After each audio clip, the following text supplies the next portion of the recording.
All right.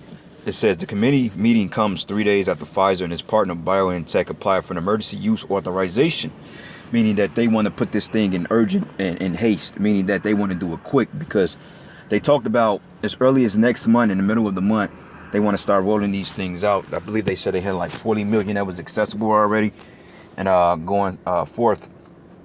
The general stated that by January, it's going to be much more doses, and they're trying to get things back to quote unquote normal by May. But we'll see. But it says here, but from the Food and Drug Administration for their C vaccine or Max vaccine, it says the FDA process is expected to take a few weeks. An advisory committee meeting to review the Max has been scheduled for early December. Some Americans can get their first dose of the Max in about a month. But the ACIP is expected to call an emergency meeting to make specific recommendations on distribution once the FDA authorizes the Max. All right, and these are the last people you want to authorize that because the FDA, they're totally against the vote of humanity. But federal agencies are already sending Max plans around to staff, and 5 agencies have started telling employees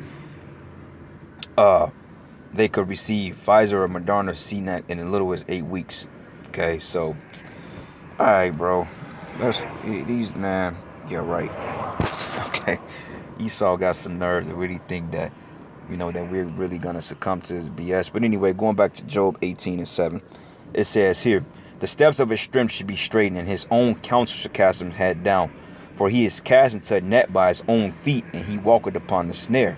Okay, so his own people is gonna pretty much expose him, man. That's why the scriptures say they should make their tongue the cleave to fall upon them. Matter of fact, let's get that.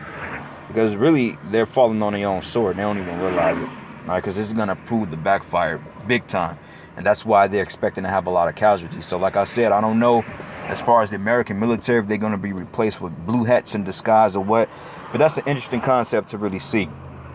All right, so this is the book of Psalms 64:6. It says, they search out iniquities, they accomplish a diligent search, and both the inward thought of every one of them and the heart is deep, meaning their mind, meaning they conjured this up, they sat back, and they thought about it, and they pondered on how to implement this particular death sentence.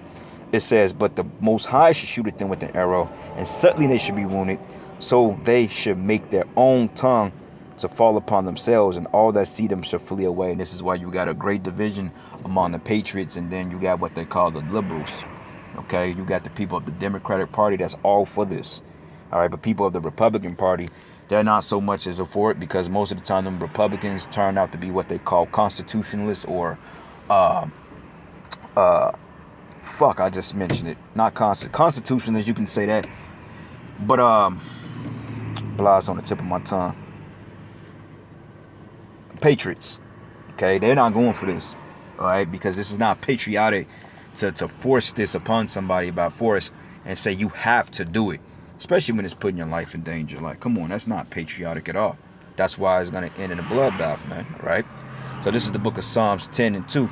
It says here, the wicked in his pride doth persecute the poor, but let them be taken in the devices they have imagined. Okay, this is a device, a cunning device that he has conjured up for centuries, waiting on the perfect scenario. Like, research Operation Dark Winter and look up that game called the Division 2. Division 2 is based on that said stimulation. Look it up. It's actually a pretty good game. If you look at the reviews, it's pretty interesting. Okay, it says, for the wicked boasted of his heart's desire, and blessed the covenants whom the Lord abhorreth. But the wicked, through his pride of his countenance, will not seek after the power. For the Most High is not in all his thoughts. So, hey, man, you'll be a fool to go down there and get yourself put in this particular, in this situation. Like I said, they're going to start doing it by force. They're going to roll things out by force. But, hey, you got to use the spirit of Yahweh Shem Yahushai to navigate through these particular instances, man, because it's going to get bad out here. All right, in my last precept, this is the book of Revelation 6:8. And it says, and I look and behold a pale horse, and his name that sat on him was Death, and hell followed him. And power was given unto them over the fourth part of the earth to kill with the sword, and with hunger, and with death, and with the beasts of the earth. Okay, death and hell represents Esau, Edom, in this side, because for the simple fact, Esau has the dominion of the earth. He has dominion of these viruses, this bacteria. He has the weapons of mass destruction. The scriptures say that the Lord ruleth in the kingdom of men, and he giveth it to whoever he pleases. Okay, So, hey, with that, all praises and glory and honor is due to Yahweh Bashim Yahweh Shai. Double honor to the elders, the apostles of Great Millstone. Peace and blessings and salutations to the hopeful elect. And with that, Shalom and a Baba Bar.